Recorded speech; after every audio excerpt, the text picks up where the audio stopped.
नागपुर में भाजपा प्रदेश अध्यक्ष रविंद्र चौहान ने विधान परिषद चुनाव को लेकर महायुति का भरोसा जताया। उन्होंने 17 में से 17 सीटें जीतने का दावा किया।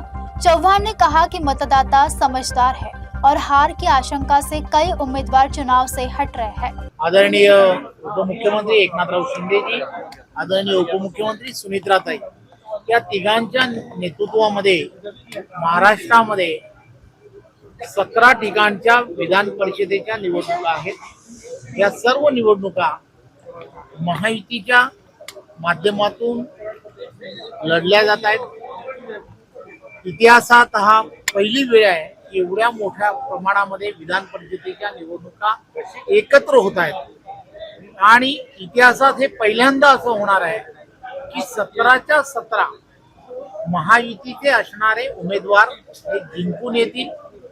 महायुतीचे सर्व त्या ठिकाणचे असणारे नेते मंडळी आदरणीय देवेंद्रजी असतील, आदरणीय एकनाथराव शिंदेजी असतील, आदरणीय सुनीत्राताई या सर्वांनी या संपूर्ण निवडणुकीमध्ये स्वतः लक्ष घातलेलं आहे।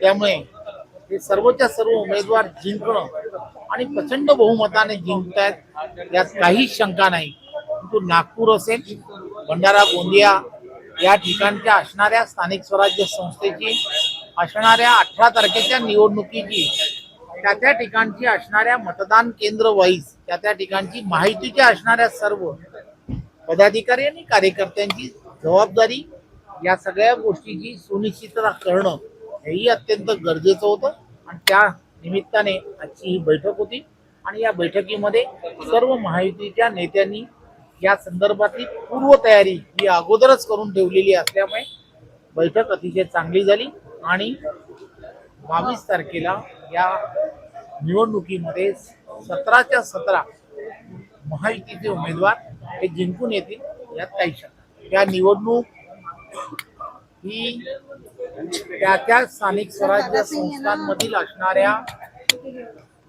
नगरसेवक, त्या ठिकाणचे असणारे जिल्हा परिषद सदस्य, त्या ठिकाणच्या असणाऱ्या पंचायत समिती सभापती यांना मतदानाचा अधिकार असणारी निवडणूक आहे आणि या निवडणुकीमध्ये मतदार हे अतिशय समंजस आणि लोकप्रतिनिधी म्हणून काम करणारे असे मतदार असतात। त्यामुळे कोणाला मतदान करावं हे सगळ्यांना कळत आहे।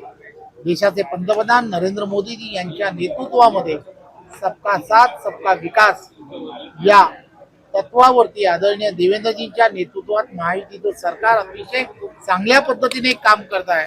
त्यामुळे महायुतीच्या सर्व उमेदवारांना सर्व बाजूने जे मतदार आहेत की जे लोकप्रतिनिधी आहेत ते पाठिंबा देताना दिसत आहेत। त्यामुळे अनेक ठिकाणचे उमेदवार यांना त्यांच्या या निवडणुकीमध्ये यश मिळणार नाही हे त्यांच्या लक्षात आलंय, म्हणून बऱ्याच ठिकाणच्या उमेदवारांनी प्रचार थोडासा थांबवलेला दिसतोय।